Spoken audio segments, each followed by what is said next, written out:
presenté una vez y es como suficiente. Ya hoy completamos una semana y un día en Medellín. Amén. Queremos decirles que ha sido muy, muy especial, ha sido muy animante poder estar acá. Nos ha encantado el clima, la ciudad en medio de la jungla. Creo que en alguna época esto debe ser muchos árboles, mucho fresco por todos lados. A pesar de que hace calorcito, creo que hemos podido vivir con el calor, que a veces es difícil viniendo de Bogotá, pero como ya no somos tan bogotanos, entonces como que nos sentíamos en lugares como en Caravaggio, es muy parecido. También tuvimos la oportunidad de pasar tiempos con diferentes grupos de hermanos y con hermanos, y la verdad me siento muy animado de cuanto de ver y de escuchar lo que Dios ha hecho en muchos corazones. Y hoy siento como voy a tratar de agregar algo a lo que Dios ya ha hecho, porque Dios ha hecho bastante. Creo que Dios quiere seguir haciendo, pero siempre hay que hacer justicia a lo que Dios ya ha hecho. Entonces, pues pensando en el Sermón del Monte, un hermano en una de las reuniones me decía: mira, pero ¿y tú lo único que sabes es del Sermón del Monte?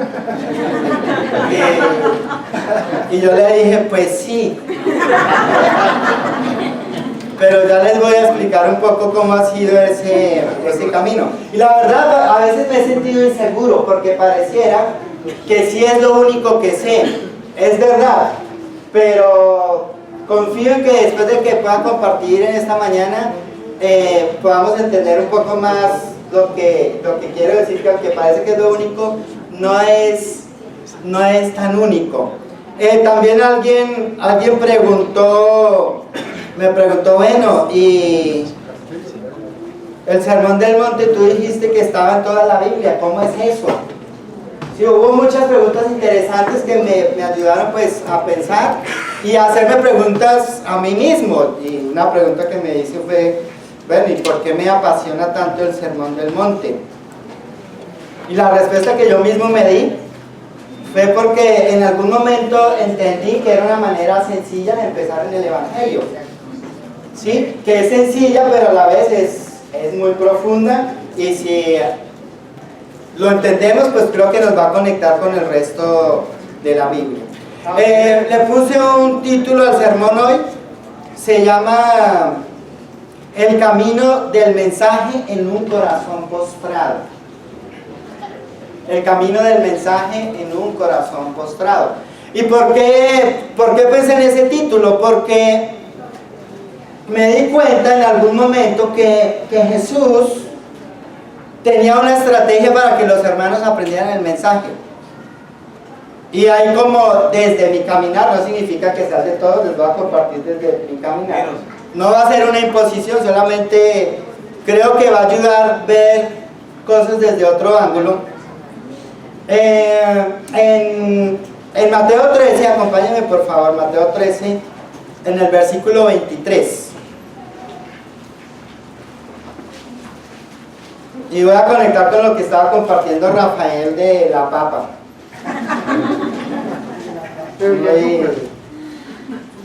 Muy chévere. Rafael me hizo acordar que mi abuelita también era muy pobre y ella pensaba mucho en los pobres. Mateo 13:23 dice: pero el que recibió la semilla que cayó en buen terreno es el que oye la palabra y la entiende. Este sí produce una cosecha al 30, al 60 y hasta al 100 por uno. Y yo voy a asumir que la palabra ha caído en buen terreno. O sea, aún si tú nos estás visitando hoy, de alguna manera Dios considera que eres buen terreno para que su palabra pueda llegar. Pero cuando Jesús está utilizando esta parábola, Él está hablando de su mensaje como una semilla que va a caer en un terreno. La única vez estaba recordando de cultivos de papa, y les quiero decir que yo sí he cultivado papa. Una vez cultivé una papa. Una papa la cultivamos en una matera. En una matera. Cultivé dos papas, una criolla y una papa de anís, como le decimos nosotros. Y nos dimos el tiempo para esperar a ver si la papa daba más papas. Pues sí, señor, que la papa dio como 10 papas.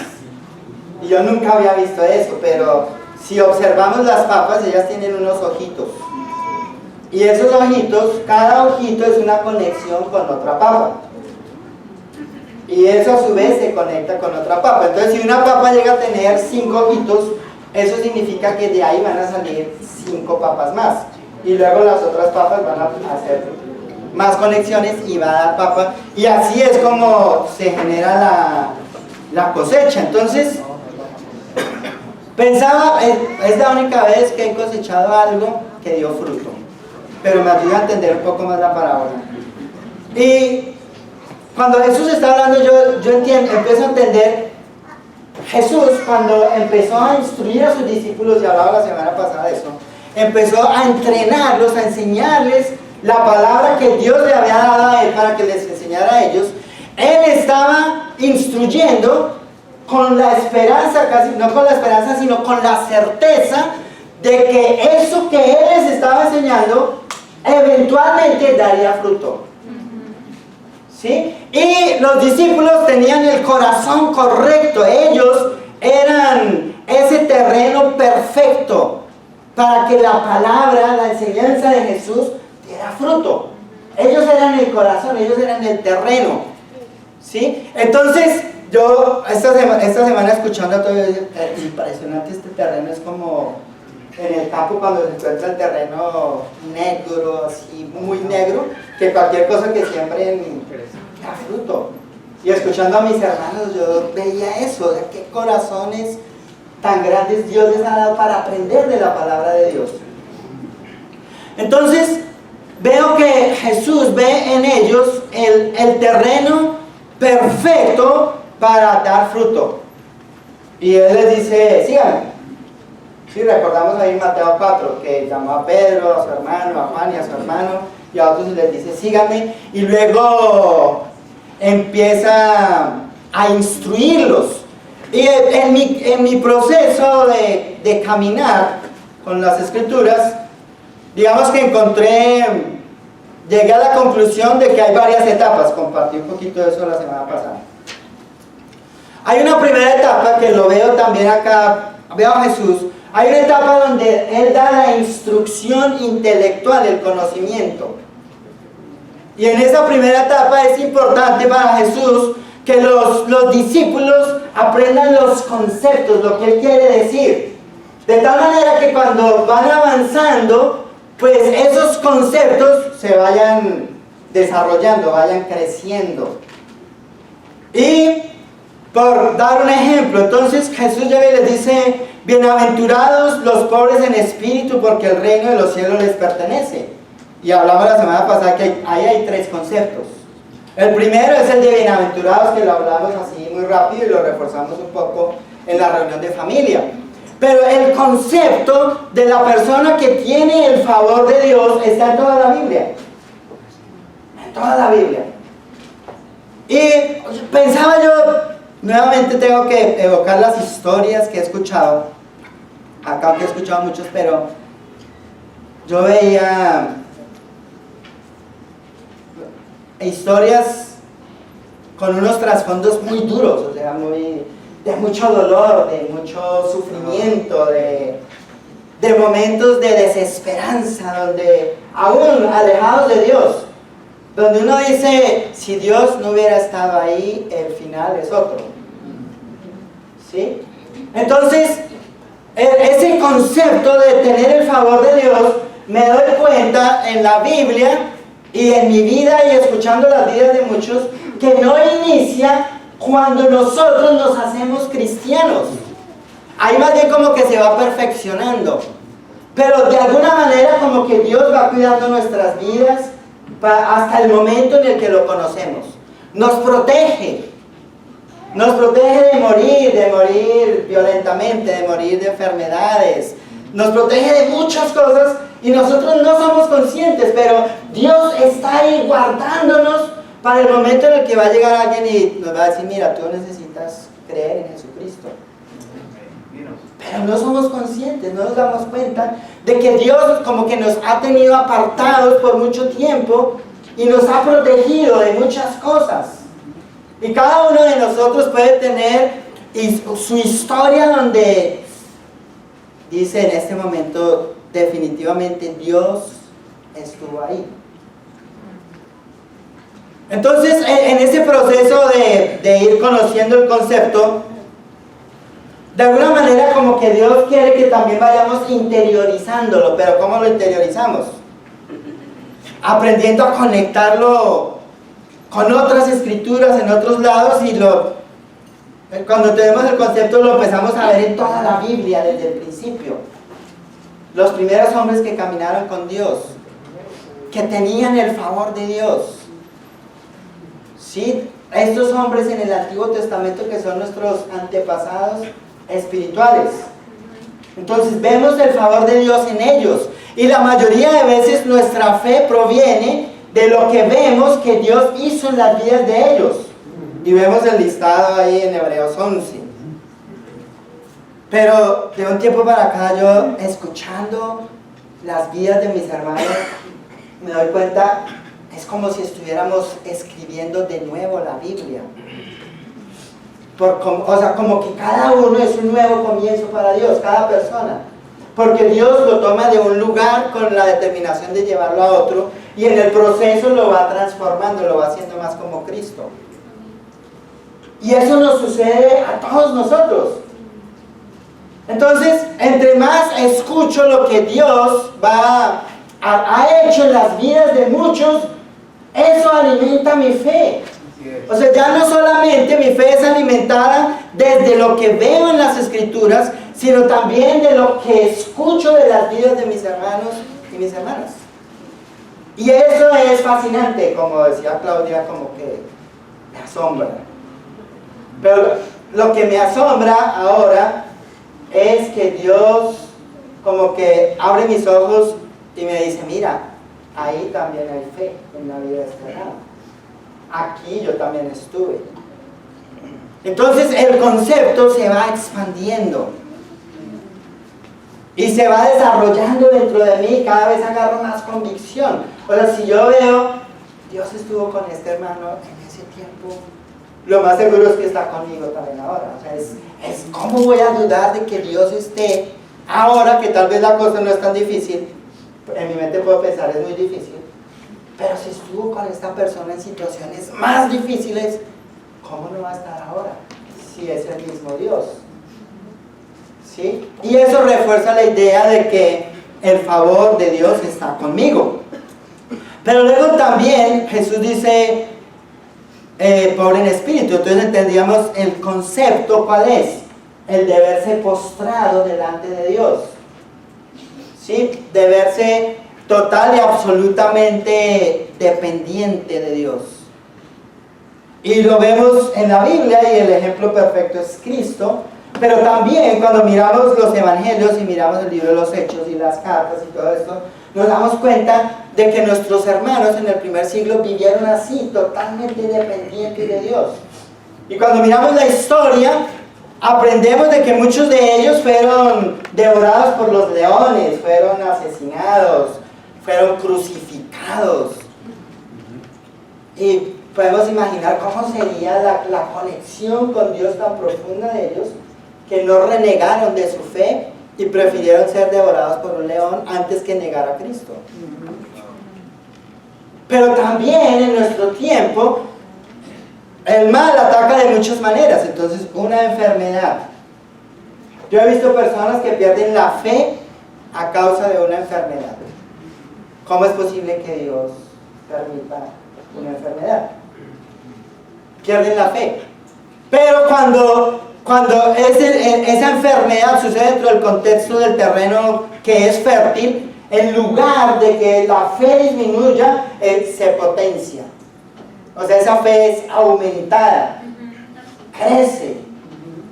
Entonces, veo el concepto de la dependencia total de Dios en el Antiguo Testamento, lo veo en el Nuevo y lo veo ahora, cuando escucho vidas transformadas, dependiendo, como lo que pasó esta semana pasada con el niño de Alfonso y Sandra.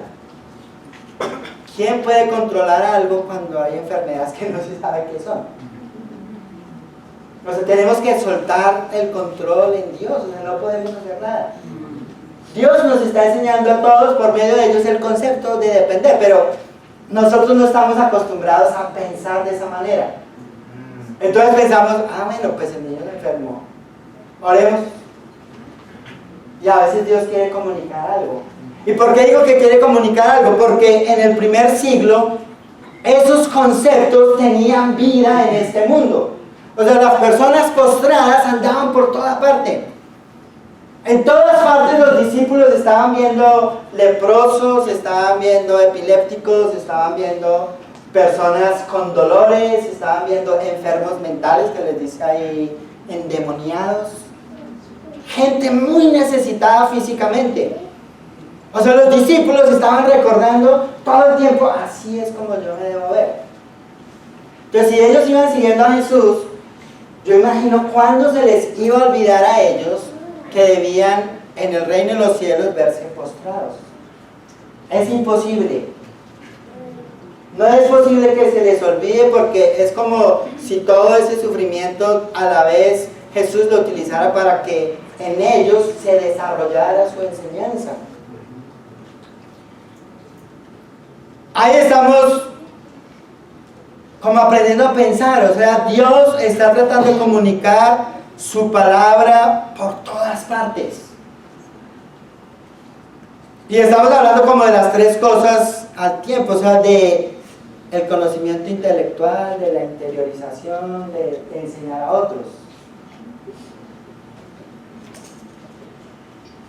Entonces, luego, otro concepto, Jesús dice, dichosos los que lloran porque serán consolados. Y entendemos que lo que Jesús está diciendo es que es bienaventurado el que ve o entiende en su corazón que el pecado lo separa de Dios, pero que lo separa de Dios por toda la eternidad. Y como eso es un concepto de fe, no todo el mundo peca y siente dolor por su pecado. Entonces, resulta que en el primer siglo la muerte era algo muy común. O sea, los hebreos, los judíos, eran colonia del Imperio Romano y el imperio era opresor. Entonces, ¿cómo aplacaba el imperio las revueltas? Pues enviaban batallón con espadas y asesinaban a los que se estaban rebelando. La muerte violenta era algo muy común, la muerte por enfermedades era muy común, ¿sí? El concepto del sentimiento que tiene una persona cuando pierde a alguien, en el tiempo de Jesús era común, era normal. Para los discípulos creo que ellos vivían con eso, amigos suyos serían asesinados. Entonces, nosotros cada cuánto podemos estar acá, creo que es diferente a Bogotá tal vez, el contacto con la muerte. Es muy seguro que si yo pregunto contacto con la muerte, todos levantan la mano, yo, sí, amigos, vecinos, sí, historias donde había muertes familiares. Pero no es algo común en todas las personas.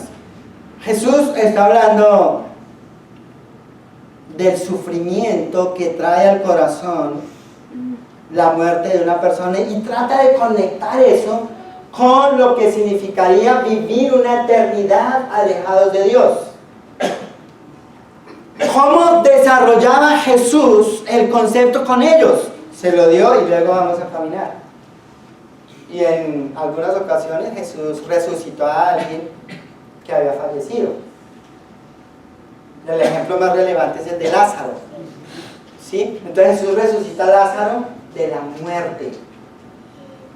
O sea, sus hermanas que estaban sufriendo tanto, ellas experimentaron el gozo de la resurrección en este plano. Pero nosotros lo leemos y pensamos, ah, sí, Jesús resucitó. Pero cuando profundizamos más el pasaje, resulta que, ¿qué es lo que, cuando entendemos que lo que causa ese dolor, ese sentimiento es el pecado, y nos vamos al Antiguo Testamento, en el Antiguo Testamento sí que encontramos la relación con la aflicción que produce el pecado. Y Dios utiliza muchas imágenes. Ahora que van a iniciar el estudio de Isaías, ¿en qué contexto Dios envía a los profetas a predicar a los hebreos? Pues cuando se alejan de Él, cuando están en el exilio, cuando están a punto de ser exiliados, cuando muchos están siendo arrasados por las guerras, por las hambrunas, por las enfermedades.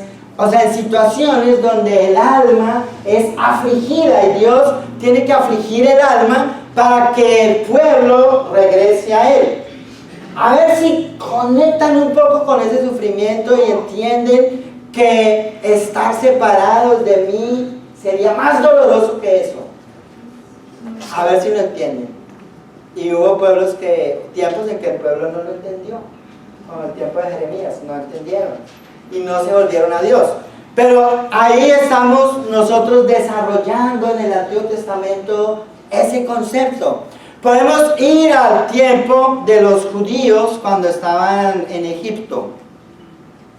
Y ellos estaban sufriendo y sentían que Dios los había abandonado. Sentían la separación de Dios, la soledad.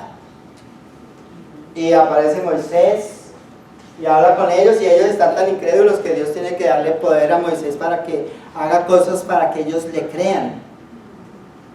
Pero luego Él los lleva, los libera por medio de mucho poder y los lleva al desierto. Y en el desierto, ¿qué sale del corazón de ellos? Al principio estaban llorando porque estaban esclavos, pero los liberaron de la esclavitud y luego ellos, en lugar de ser agradecidos por su libertad, empezaron a renegar y no le creyeron a Dios. Entonces, ahí en Deuteronomio 8, tómenlo como referencia, dice: cumple fielmente todos los mandamientos que hoy te mando para que vivas, te multipliques y tomes posesión de la tierra que el Señor juró a tus antepasados.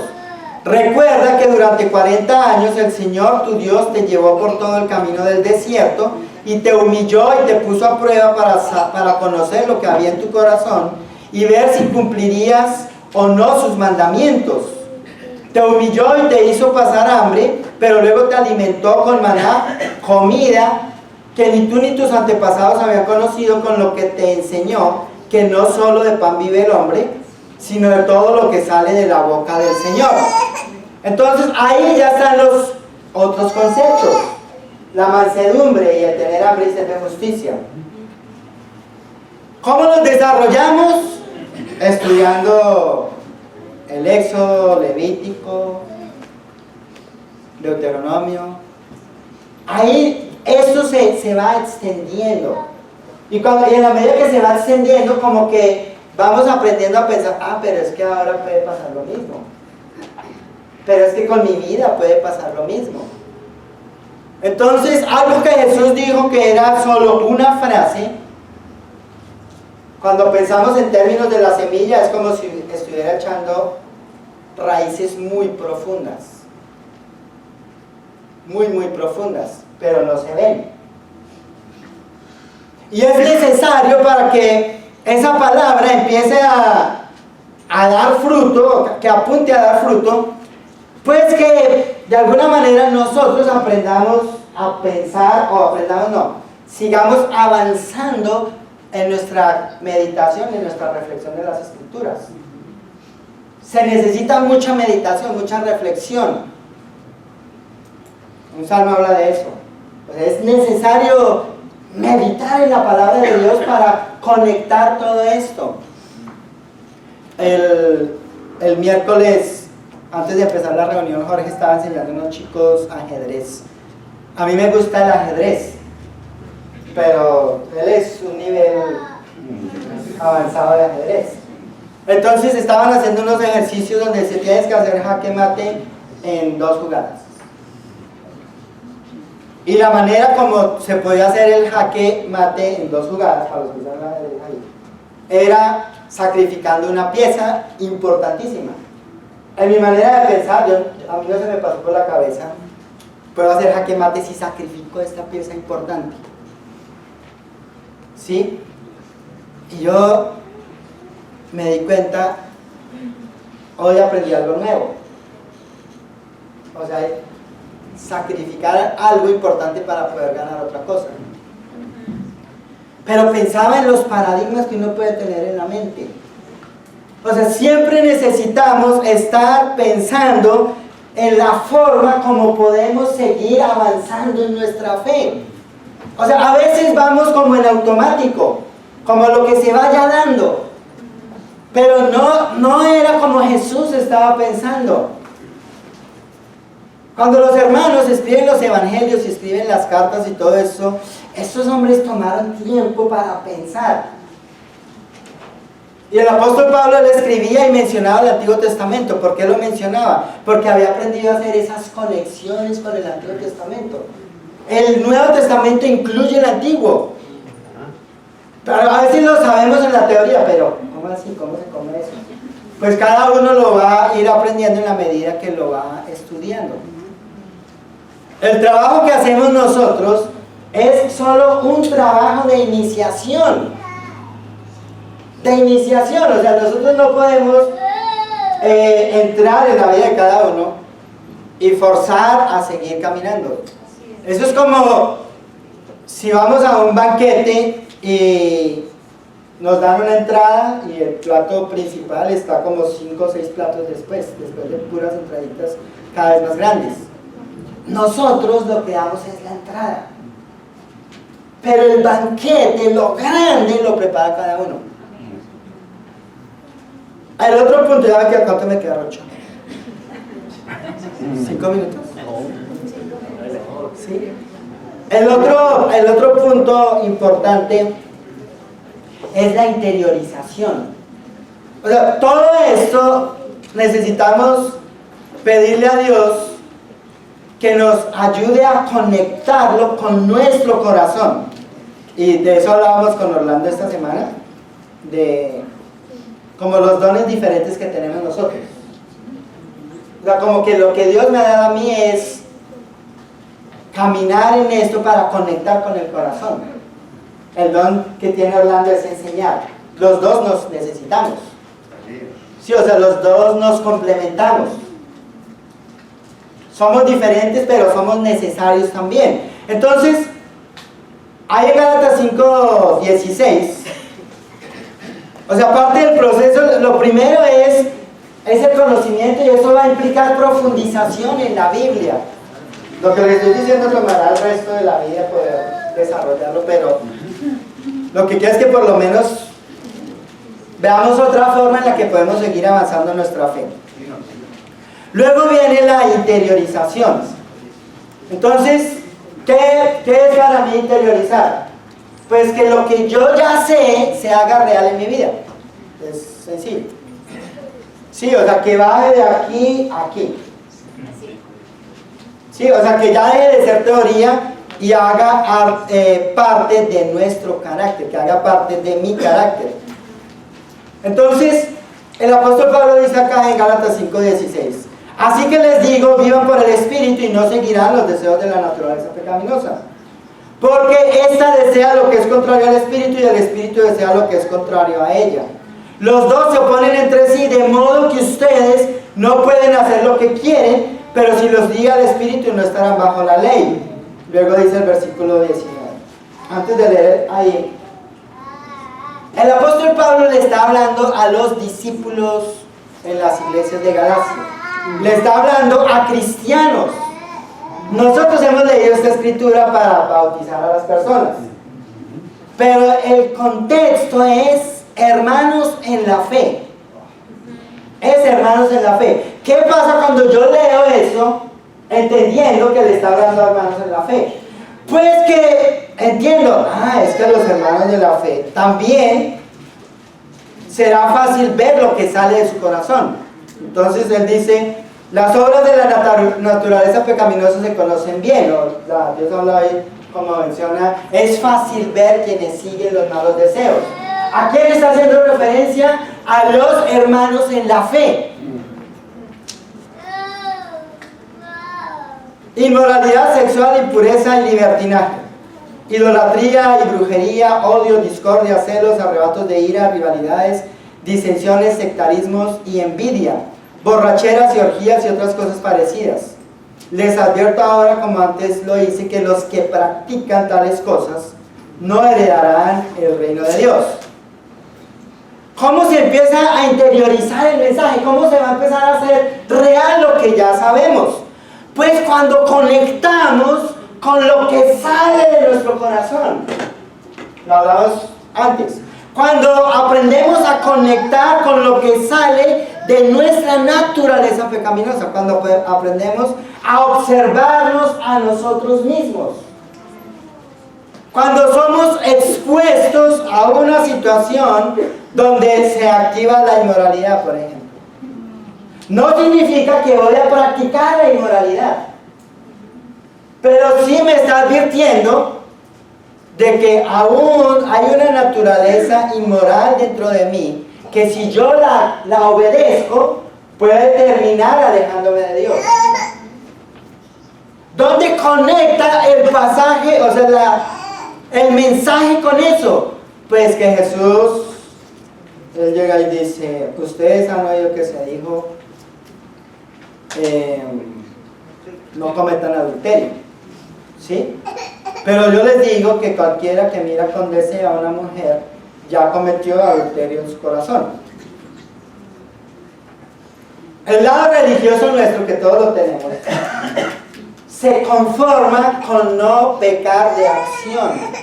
Pero Jesús está tratando el corazón. Entonces Él está diciendo, si en tu corazón, si hay un pensamiento de deseo, ojo con eso, trátalo desde ahí. Ahí es donde hay que tratar, o sea, no hay que tratarlo cuando ya hubo una acción inmoral. En el corazón. Pero ¿qué es lo que pasa cuando se va a tratar en el corazón? Que muchas veces el deseo inmoral tiene una raíz diferente en cada persona, de acuerdo a cómo haya sido su pasado inmoral. Pero nosotros no nos sentamos a pensar en eso. ¿Y yo por qué pienso así? ¿Por qué de esta manera? Es necesario empezar a conectar con la razón de por qué funcionamos como funcionamos. Conocernos mejor. Entendernos. Y observarnos. Y él sigue diciendo todo esto, odio, discordia, o sea, cosas con las que estamos conviviendo diariamente, que están saliendo del corazón, ¿sí? Pero cuando no somos conscientes de que eso no es normal en un hijo de Dios, ¿qué hacemos con eso? Lo vemos normal, se ve normal. Pero, ¿qué sucede cuando hemos desarrollado el concepto de Mateo 5:4? De sentir dolor por el pecado. En el nivel de Jesús. Dolor por el pecado a nivel de Jesús no es remordimiento. Es el sentimiento de que puedo estar separado de Dios por una eternidad. Y pararlo donde hay que pararlo. Cuando he desarrollado el concepto y sale de mi corazón algo, como que todo ese concepto, toda esa escritura así profunda, viene a la mente y actúa como un escudo para defenderme de mí mismo, de la maldad de mi propio corazón. Pero mi corazón ya tiene que entender, o sea, ya tiene que creer, aun si no siente, creer, si esto no cambia dentro de mí, puedo perder la salvación. si el odio, si el enojo, si la amargura, si la rivalidad, si la envidia, todo eso que está diciendo ahí, no va mermando, puedo perder la salvación. Porque ¿qué es lo que está diciendo él? Si no merma es porque la mayoría del tiempo estamos siguiendo los deseos de nuestra naturaleza pecaminosa y no la guía del Espíritu. Tenemos que aprender a meditar, o sea, interiorizar el mensaje. Y en eso, pues, lo que yo he visto que funciona, no solamente es limitarse a confesar el pecado, es tratar el corazón, es diferente. O sea, confesar el pecado es tratar lo externo. Tratar el corazón es tratar lo interno, lo que lleva a pecar de esa manera.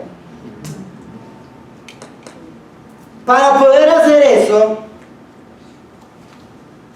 Jesús, algunos de nosotros nos dio familias, esposa,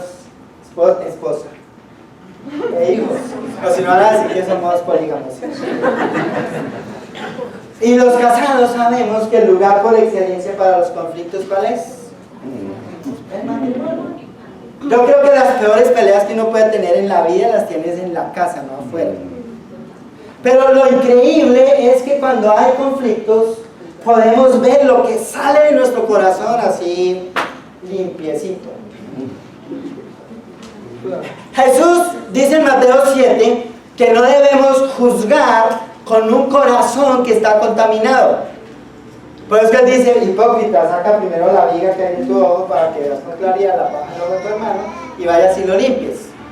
Él no está diciendo que no emitamos juicio, está diciendo, ojo con condenar a tu hermano por medio de tu juicio. Pero los conflictos, cuando esa escritura, Mateo 7, se empieza a desarrollar en nuestra vida, lo que vamos a buscar es conectar con lo que sale de nuestro corazón en lugar de enfocarnos en lo que el otro hizo. Eso es el cristianismo de Jesús. ¿Cuál es nuestra naturaleza? Culpar al otro de todo lo que yo siento. El otro es responsable. Y el otro puede ser la esposa, el esposo, el hermano, el papá, la mamá, los hijos, el país, la ciudad, el presidente, el alcalde. El otro puede ser cualquiera. ¿Sí? Pero empieza siendo el prójimo.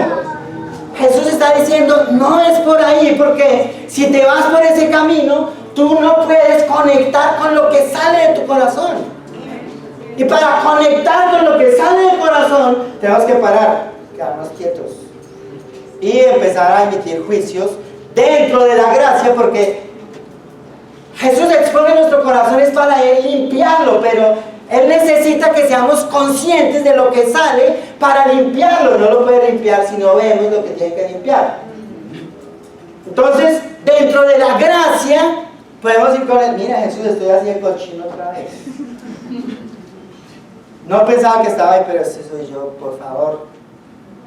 Y él, qué bueno que te das cuenta. Hacía rato que quería que lo vieras, pero apenas lo ¿sí? O sea, él no nos está rechazando, despreciando.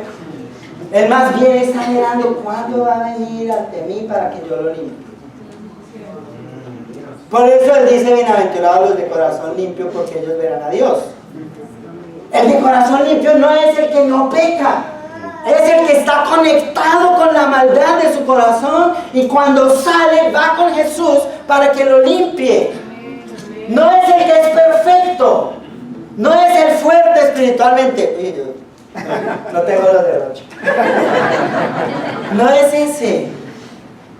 Entonces, tenemos el conocimiento, la profundización, pero hay que interiorizar.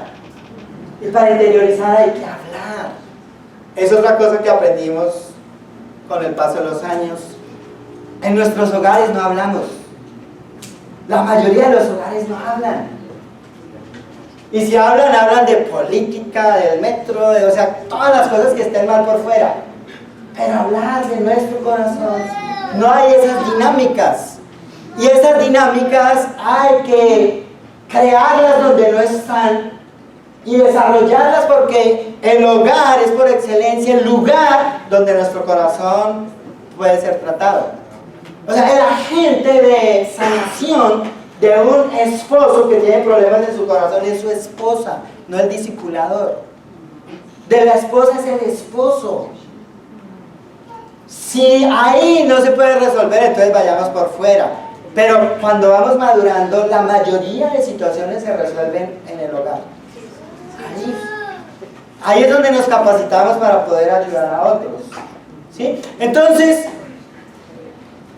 cuando vamos entendiendo lo que Jesús va enseñando ahí en el Sermón del Monte y lo vamos conectando con nuestras vidas, eso es un proceso de limpieza profunda. Es limpieza profunda. ¿Y qué es lo que está haciendo Jesús? O sea, nos está preparando para luego ir y hacer con otros lo que Él ha hecho con nosotros.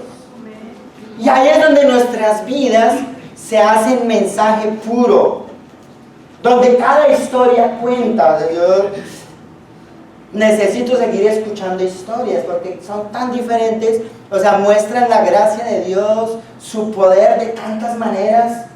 Parecía que ya la Biblia como que llega hasta un punto.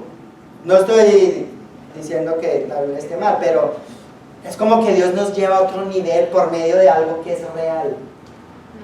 Real. Acá esto fue real hace muchos años, pero escuchar historias que son reales ahora, eso nos da mucha más fe. Y cada uno de nosotros tiene algo que contar que otra persona necesita. Cada uno tiene una victoria contra el pecado, una victoria contra su carácter. Todos tenemos algo que contar.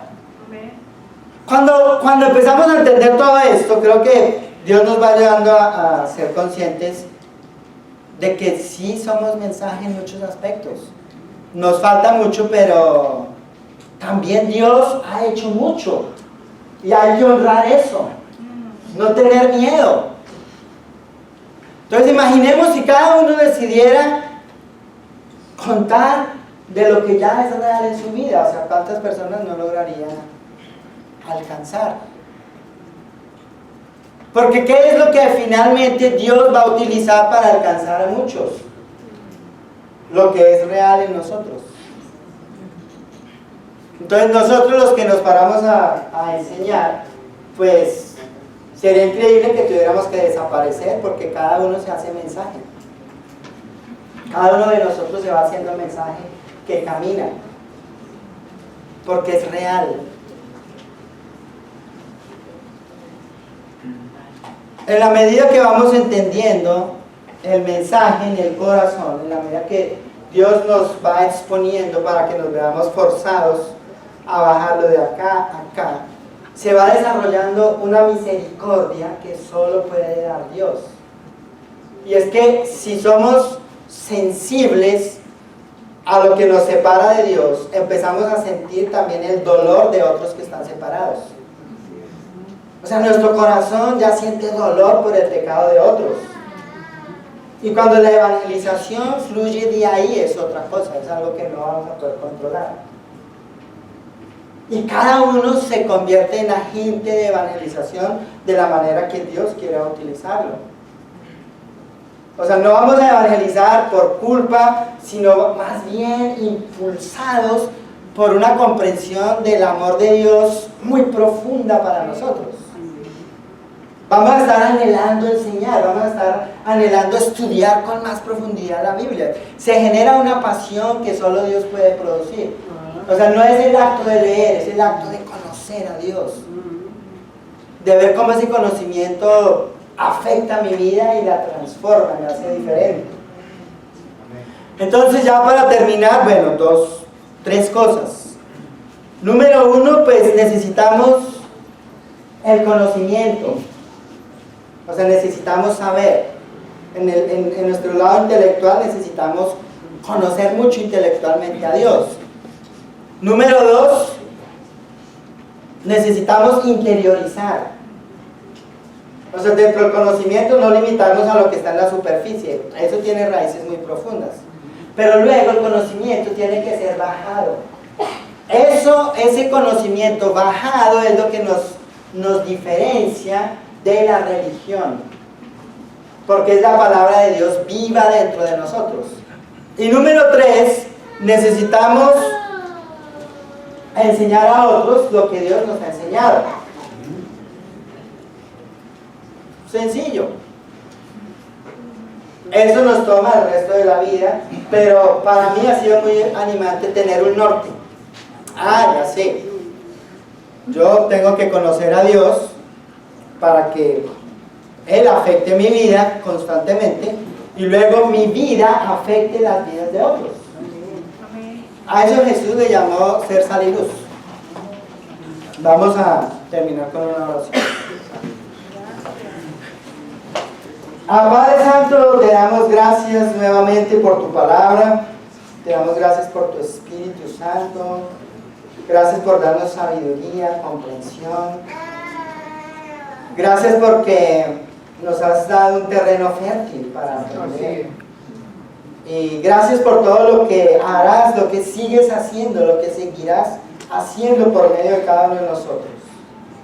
Y pues bendice nuestras vidas con mucha pasión para conocerte, pasión para conectar con nuestra naturaleza, Señor, para aprender a discernir en nuestro corazón lo que es tuyo y lo que no.